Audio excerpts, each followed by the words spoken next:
Executive Spotlight Series. I am joined today by Rajiv Chopra, who is the CEO and founder of RevStream Inc. RevStream is a top cloud-based enterprise revenue lifecycle management platform. And Rajiv is here to give a glimpse into his success, experience, and views for the future of our industry. So, Rajiv, you founded an IT services and solution company, which has now experienced tremendous growth over a 4-year span.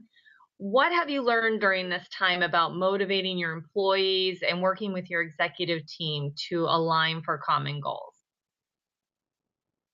Well, first of all, thanks. Yeah, I've been fortunate to have a pretty highly skilled team, very self-motivated. But just like with any other startup, there are a few important things that are relevant for the success and how to motivate people.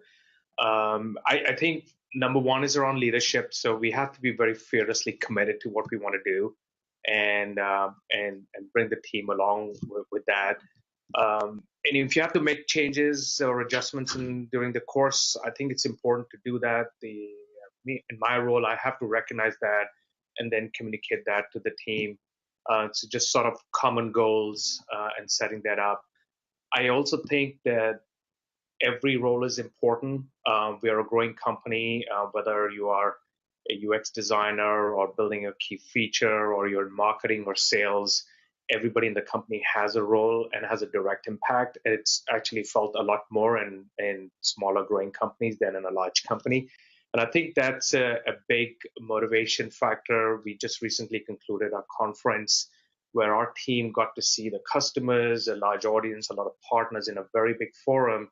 And I think that really energized the team and motivated to even do better. So it's important for them to know that each role is getting a recognition. So I think that's very important.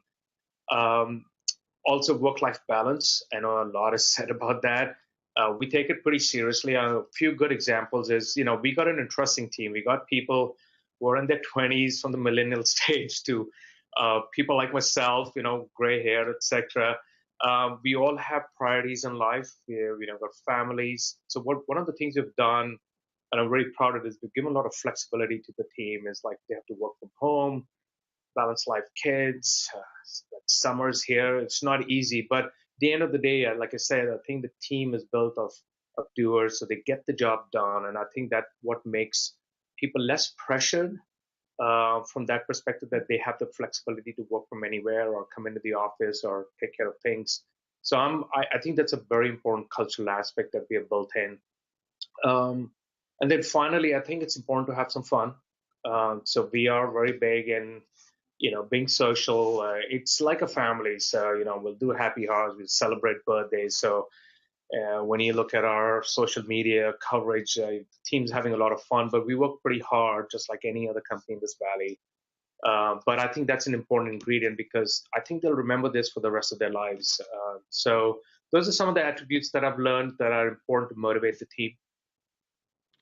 Right. Now, I know that prior to RevStream, you spent some time with PWC and KPMG. Are there lessons learned from your time with those companies that you've brought to the CEO role at RevStream?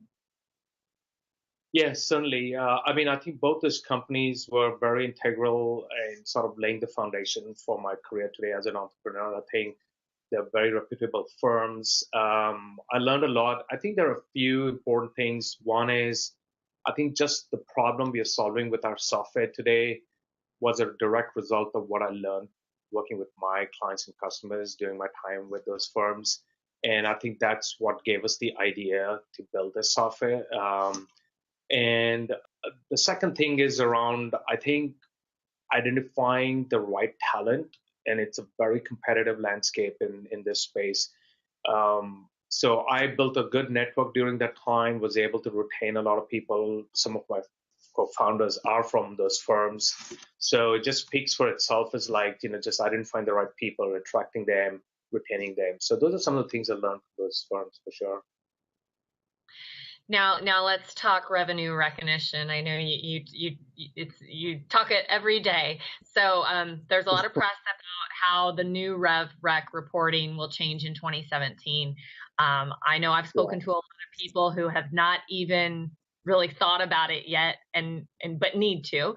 So will you share some of your Yeah. thoughts on the challenges of the new reporting structure and what executives and companies need to do to prepare for some of the changes? Yeah, sure. So, let me just start with this. This standard, this change is probably the biggest from an accounting perspective in the last 20 years. So a lot of people equate this to like, the SOX impact or Y2K. So it's very fundamental.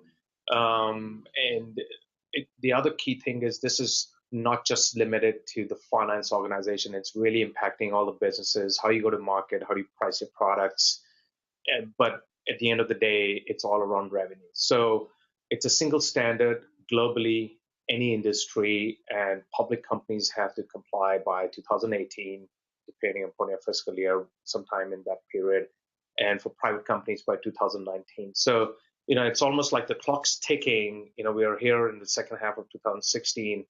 How companies have been preparing, but for the last part, I mean, we have been on this for the last several years. We built the software many, many years ago.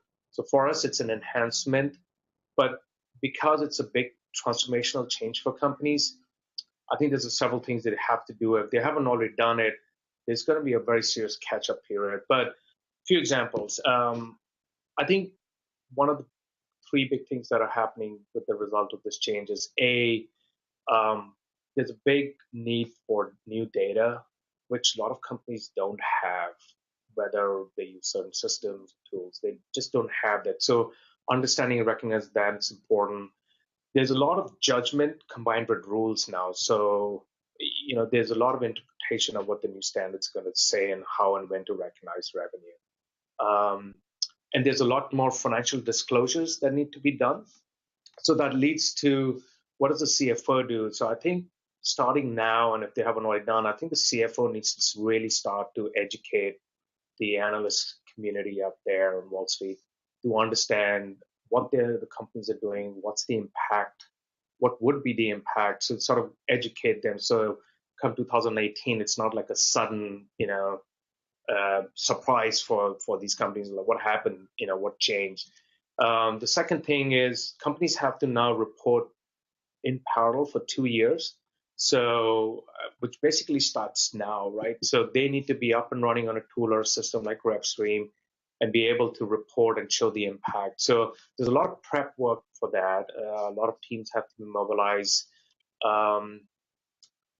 The data, like I said, is another thing. I think people really have to spend time. And a lot of companies are doing their assessments today with the big four accounting firms or others.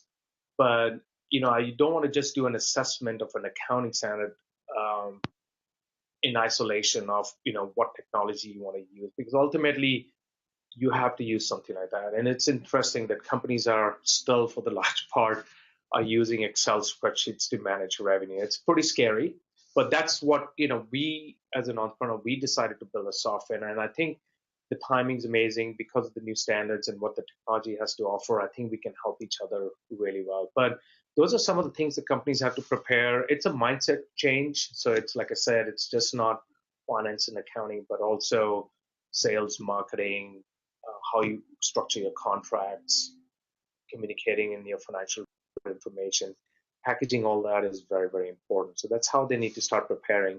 And if companies haven't finally started yet, it's going to be very challenging for them. It's unfortunately there is a time here that they have to comply by. Great. Now, with your solution, you work with companies that cross over a number of different markets that serve different markets. So, Yeah. are there any verticals in the industry that you identify or expect to see substantial growth over, we'll say, the next, 12 to 18 months? Yeah, well, so like I said, the new standards, the idea behind that was that companies didn't want to have, or the FASB didn't want to have industry-specific revenue recognition rules. So they said, we want to have like one standard across any industry. So any company that sells and has a contract with a customer, whether it's telecommunications or software technology or media advertising, everybody has to look at this impact. So we are seeing growth for us, traditionally, it's been software and tech. But software is now in every place, automobiles, music industry. You think about everything as a service now, transportation, getting a car. I mean, it's just every place is getting impacted by software. So the world of software has gone beyond just enterprise software now. So we are seeing growth in now pretty much every possible vertical that's a spin-off from here.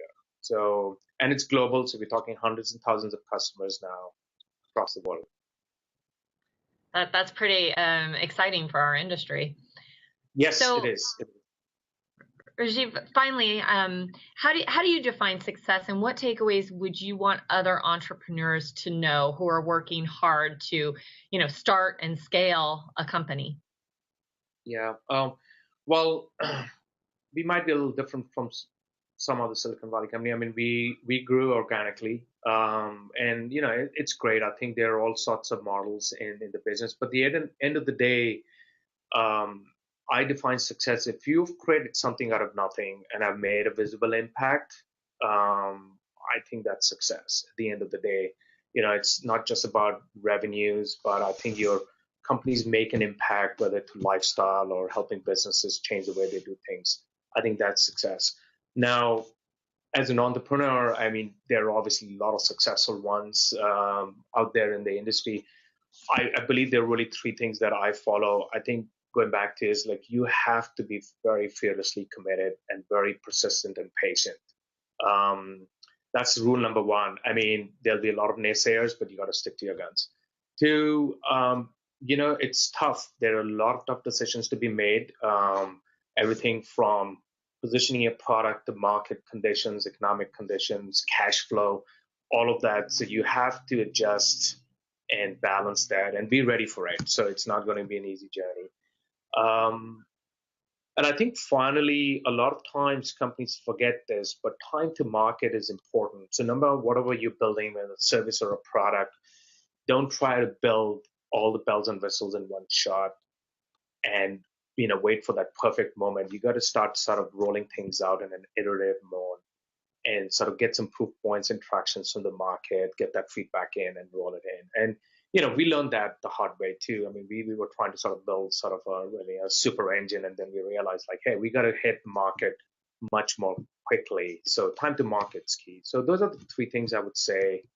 Keep that in mind. Well, that's great. Rajiv Chopra, thank you so much for joining us today, and congratulations on the success that RevStream's had. For more information on RevStream or SIIA, please visit our websites. And thank you again. Thanks, Anna. Thank you.